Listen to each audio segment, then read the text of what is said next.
Hey guys, Besa Gordon here, and of course we are doing another interview. Like I told you, all month I've been giving you guys a lot of interviews, and I hope that you've really been enjoying it. Now, while I was at Trap Kitchen, I was able to see a super talented artist by the name of Azjah perform. And when Azjah hit the stage, I was like, oh no, I definitely got to get an interview in here, okay? So as soon as we jump into this intro, coming up next, we will have Azjah pull up on us. All right, let's go.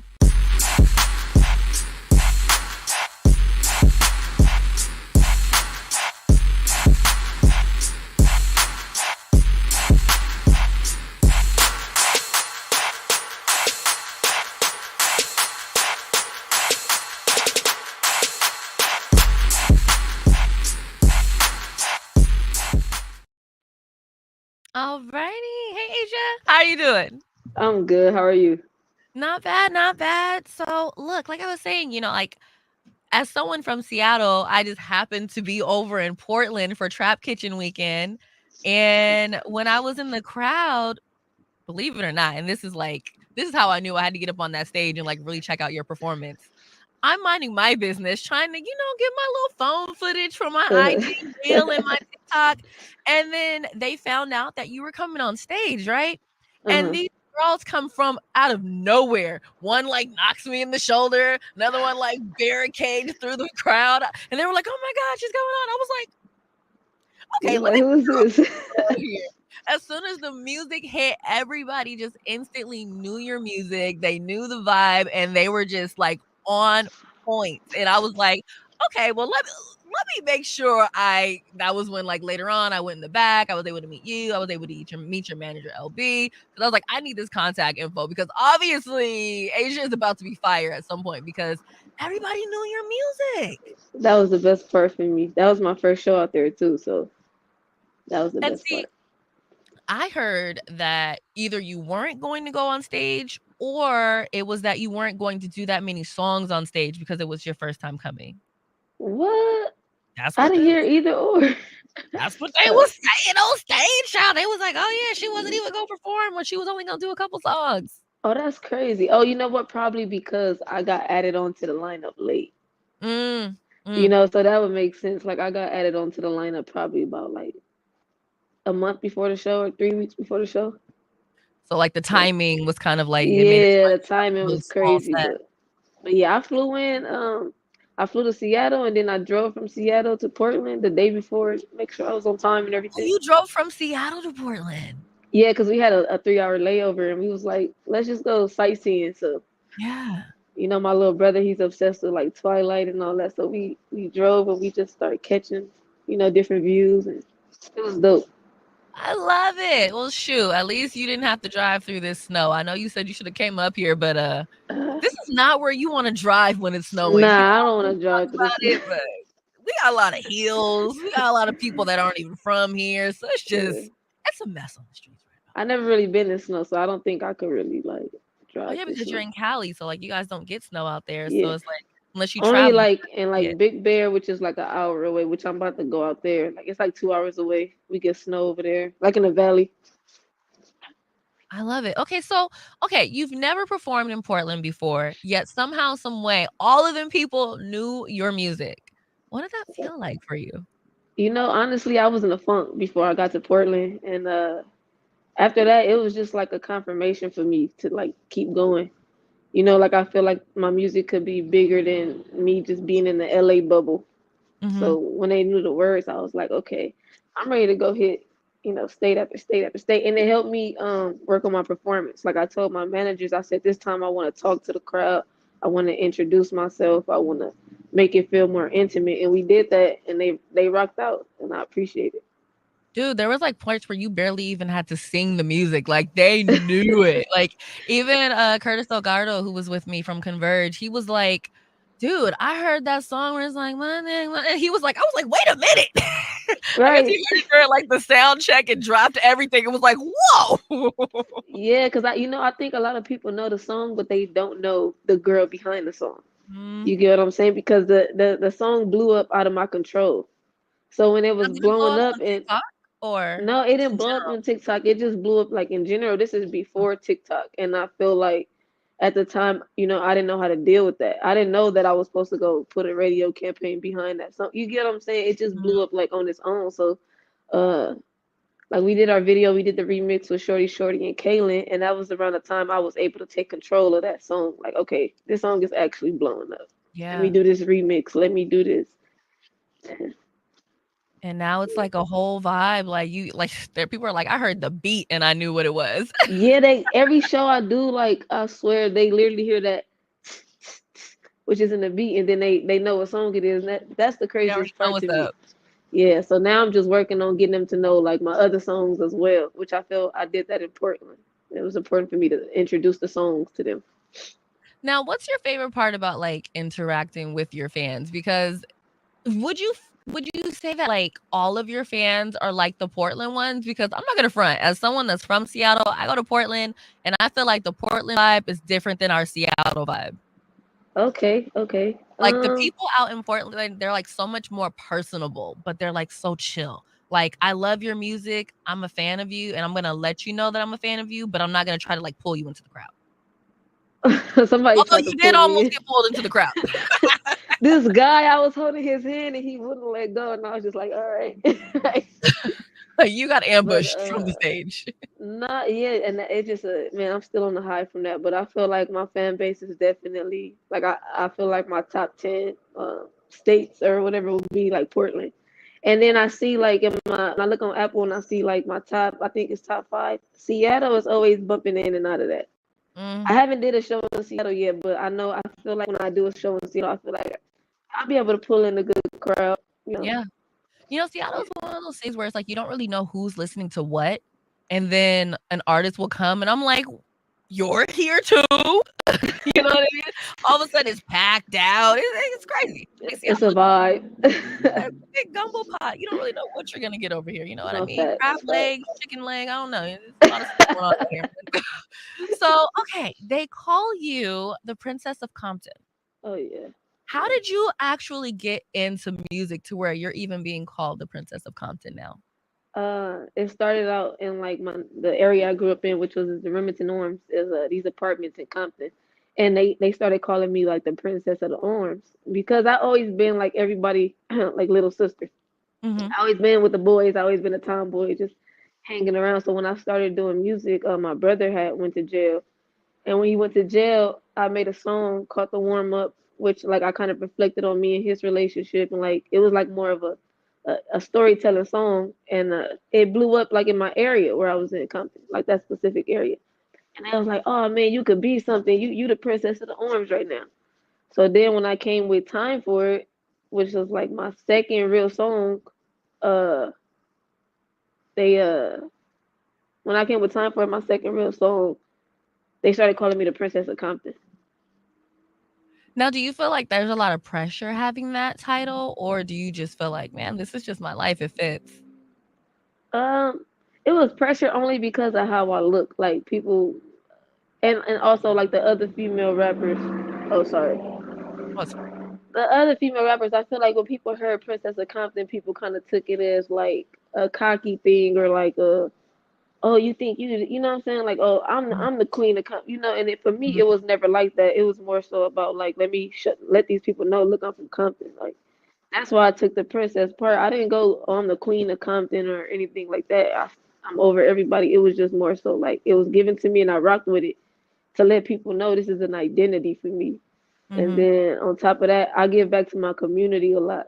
So when people hear like the Princess of Compton, I kind of want them to think of like somebody that's giving back though at the same time, What are some of the ways representing. that you have given back recently? Recently I just did a toy drive at the Compton Airport with my Nice. boy RGE, but I've been doing my own thing before that. Me and my brother Maz, we do this thing where we do like a back to school drive, a Thanksgiving drive. It became like a yearly thing for us, but we have like at the park in Compton, we have like it kind of look like a carnival.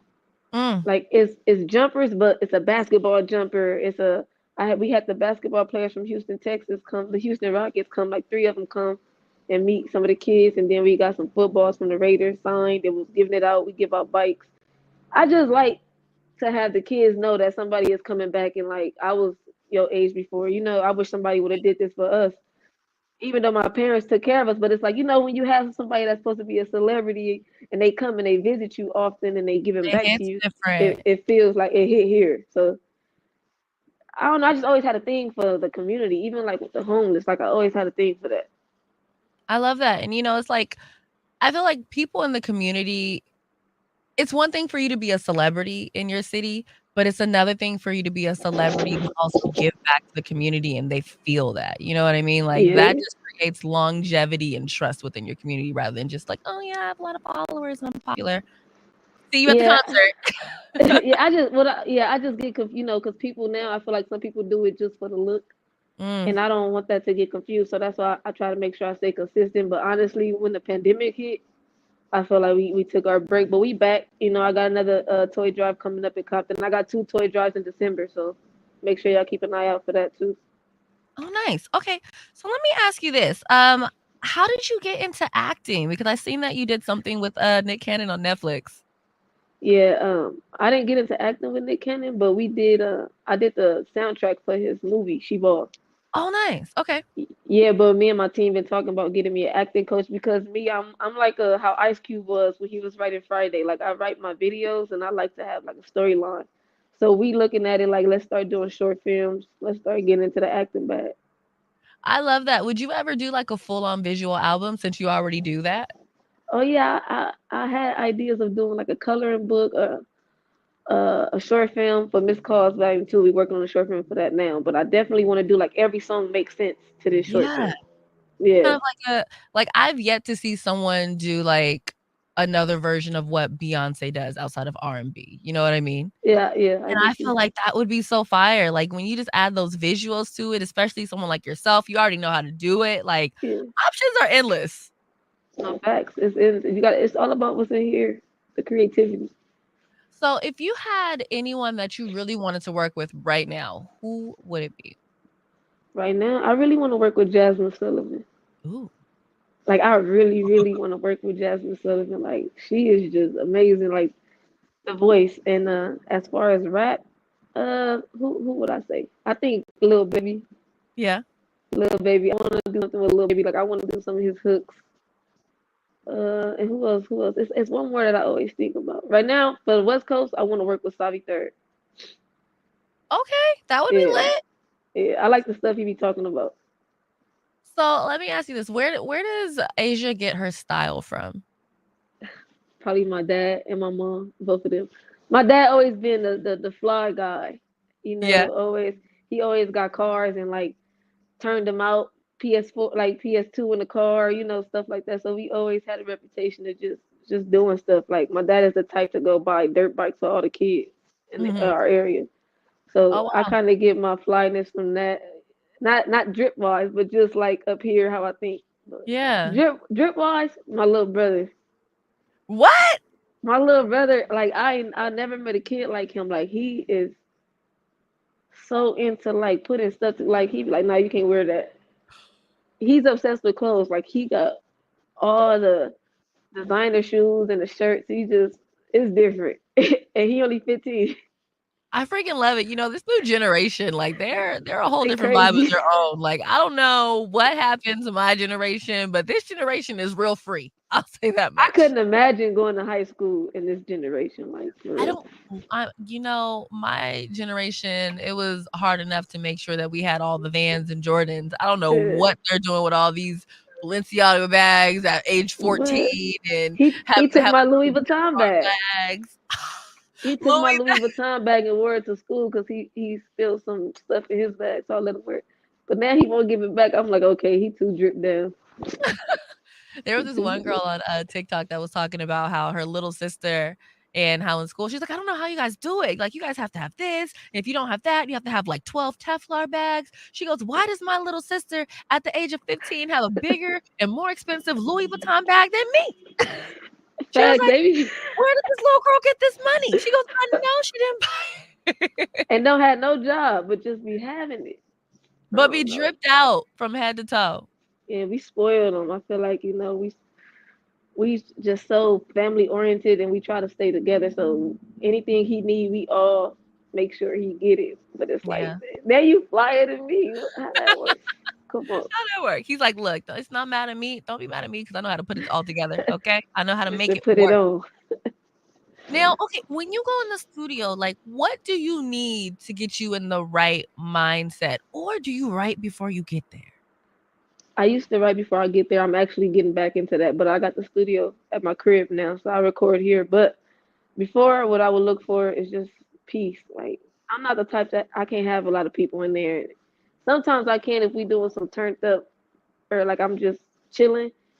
But for the most part, I like to just have just chill. Like I might have two people in there. We might be smoking and chilling and listening to beats, and we Yeah. always have something on the TV, but we have it muted. We just like to look at stuff and just vibe out. I just look for good vibes though. If I could get good vibes and good beats, we walking out of here with a Grammy. You're Like, right for you days. know, cause we gonna get that, but it's all about the vibe. That's fair, that's fair. Now, let me ask you this. You eat meat, right? Yeah, yeah. Sometimes? I do, but I'm trying to get out of it. I do. So, okay, I heard, not even I heard, it's on the FDA website. They have approved lab-made meat. You helping me get away from all that. They I'm have about to. approved lab-made meat for human consumption. And Mm, at first I was asking people if they were gonna try it. I think the real question that I need to ask people now is, do you think that they've been testing this out on us this whole time? And we just didn't know that we were eating lab-made meat. I was just gonna say that I feel like we've been eating lab made meat, but we oblivious to it, but we've been Mhm. eating it. Like I feel like when you go to McDonald's and all these companies, you gotta think like that don't look like the chicken you make at home. So it's already in the Have you lab. ever lifted the burger bun at McDonald's? It's like, No. what is that? I lifted it one time and I was like, "You know what? What about the McRib? Like, come on, I that right don't there. that piece of mystery flab." Okay, I can even say mystery meat. That is mystery flab. I don't know what that is.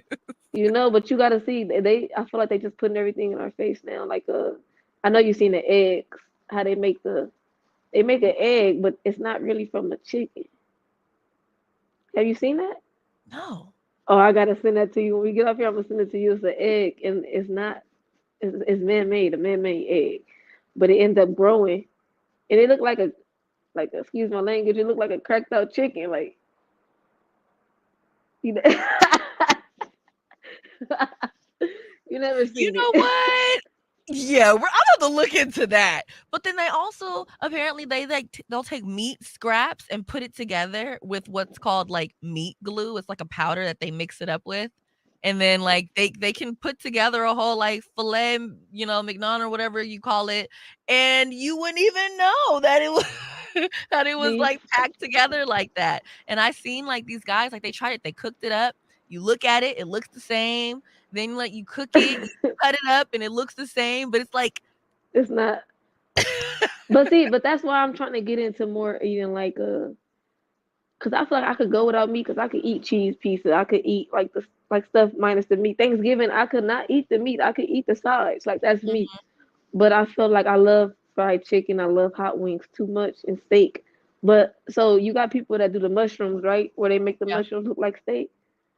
And it's like I'm scared of that. But it's like I wasn't too scared to eat McDonald's. You get what I'm saying? So I'm kind of trying to train my mind to be like, just ignore the You're scared to texture, eat the like vegetable, but you'll eat the mystery meat. right? Because like the tofu, I'm so scared of veggie hot dogs. Like I'm terrified of veggie hot dogs. But you'll eat the hot dog. But I'll eat the hot dog, and it's like I gotta get that out my mind. I'm Yeah. trying. I just can't do it because I'm like still like, what is this? It's because it's all squishy and it's weird. It's the I for don't me, like the it's the squishy. texture. It's the Yeah, texture of like the vegan and the vegetarian meats and stuff. Like I don't like the texture of it, but I'm also not feeling this lab made meat thing either. I don't really know about that. you gotta pick your Um, poison. do you have any like festivals that you know are coming up that you want to be a part of or are a part of? Um, I was real hurt when I found out I wasn't a part of Rolling Loud, but LA, because I did the last two. But that was the only festival like I've been talking about since the beginning of the year. Like I want to make sure I'm on Rolling Loud. Like I want to keep being a part of it. So that was the only one I could say. But that was just like a fuel for me. Like I said, when I went to Portland, it was like, ah, you got this. Like none of that stuff mattered. Recharge. Like you got this. So right now, instead of festivals, my goal right now is to go to different states Mm. and put on the show. So you're like basically gonna plan like a tour or Yeah, so I got some tours coming up. I can't say with who, but it is an artist from the West Coast, a big name. I'm supposed to be going on tour with him. I think we trying to get the dates right now, but like February. And also, I'm putting together my own show. I'm putting together an experience for my fans in January, where we gonna have like an outdoor event, and I'm gonna perform later on. But I'm gonna still walk around and chill with everybody. We gonna have our ice sculptures up. We gonna Mhm. have a bar. We gonna have like games. Uh, so that's something I'm looking forward to. And then I'm working on Asia and Friends Part Two and March Come on, 10th. part two. Yeah, Part Two. Cause I did my first concert last year, so I'm doing my Part Two this year. I mean next year. That's so crazy. And I just feel like so many artists like so wait a minute. You did your first concert in the midst of COVID? Yeah, How was last that? year. It was hard. It was so stressful, but we missed selling out by like 15% because everybody had a problem with the vaccination card. So Mhm. it was so hard because of the vaccination card. So we got people in, but it was like, man, I don't never want to deal with that again. Like it was so hard for that to be my first show. It almost discouraged me, but it didn't because the outcome was so great. Yeah. But it almost discouraged me. But now I'm back again for part two, and I'm like, please, COVID, just Now I'm stay not over even there. going we might not even have to worry about COVID. Did you hear that they found a zombie virus in the ice? Please, because I'm scared of that. Shit. And they apparently whoever back in the day froze it for a reason. It's These like the people got stuff you went see on the and movies. unfroze it, and now they have literally a zombie virus, and I'm just like, "Why y'all keep playing with what is I'm the so reason? Like, why I'm are so y'all so overwhelmed. serious?" Like, I just you coulda left that in the ice. The ice was already melting. Ice caps Yeah. are already melting. Y'all done went over there and purposely messed with it, and now you're like, "Hey, guys, we found a zombie virus." I feel like, man, do y'all want this? Do y'all want to experiment with life? Like, I Don't seen say it on Twitter, but into it because I'm so scared of that type of stuff, man. yeah, so yeah, it might Because not be nothing is far fetched no more. Nothing is far oh, fetched heck no no. more. So that's why it's scary now. It's like, dang, nothing is far fetched. Like this could happen, Like, anything is possible these days, like, literally. and that's scary.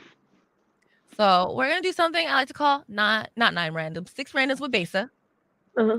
What is your favorite local owned restaurant in Compton? Louisiana fried chicken. Ooh. Okay, I'm about to check that out. My dad's from Louisiana. Okay, okay. Please. Um, what is your favorite place to travel to when you're not working? Miami and Like, Atlanta. what do you like most about Atlanta? I just love the how what is that called? Like I love how it makes you feel at home. Like they Mm, cater to you out there, and it's just like a good feeling out there. I've just always been the type because I've been animated my whole life, so I always watch movies, right? So I like to go to New York and go and be like, oh, that's like the movies. For Atlanta, I always want to go because I want to feel that Southern feel. I want to mhm. try the food.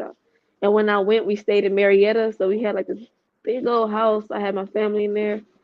We had a chef come through, and then the backyard was the woods. Oh, wow. So it was different for us. Coming from Compton, that's different. We don't see that type of stuff. You guys don't have, like, yards like that? No, and out there they got basements. We don't have a lot of trees. Like in even Portland True, and Seattle, it's so many trees. true. Like You we guys have, like got trees, but it's like spaced out. Like it's not like that. that makes sense.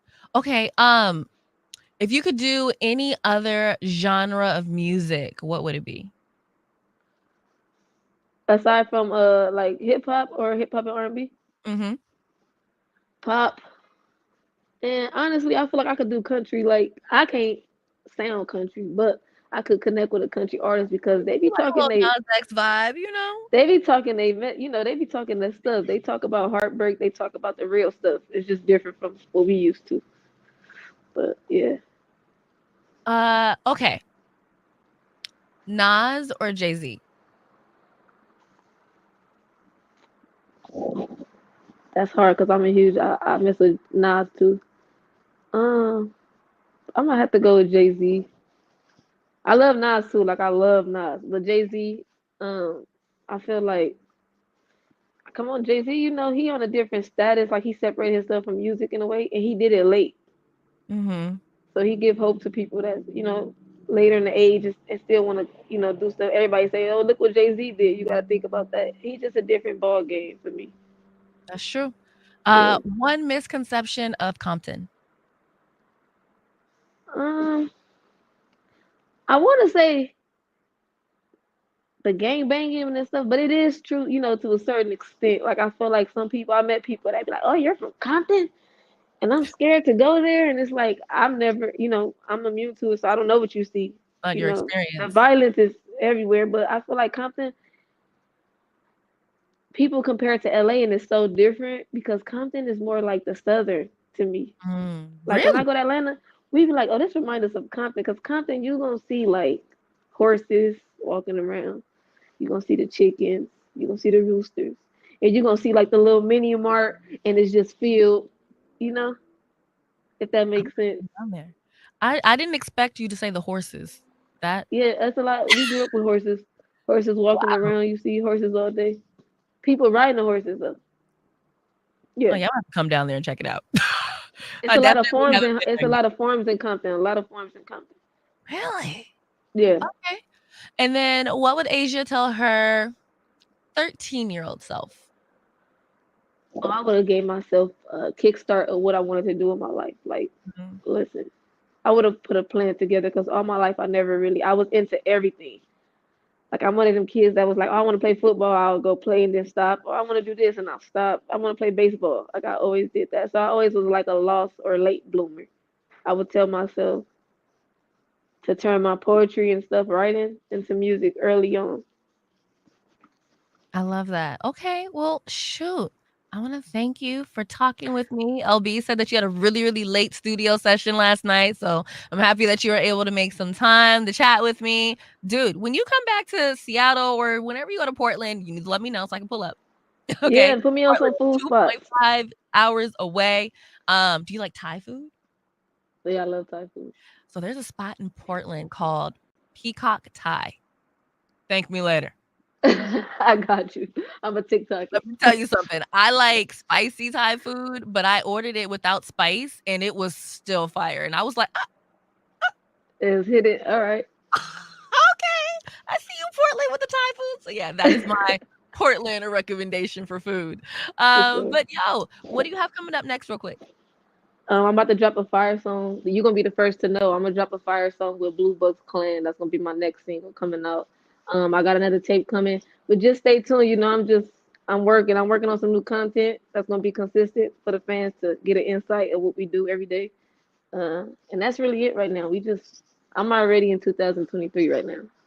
Awesome. Well, I love it. Now, of course, you guys, I definitely want to thank Asia for sitting down and chatting with us all the way down in Compton and me being up here in Seattle where it's a little snowy, but it's okay. Apparently, it's cold down in California too. So it all evens out. Right, I'm sniffling. Of course, until next time, everybody, I hope that you have an amazing rest of your day. And of course, keep that energy high.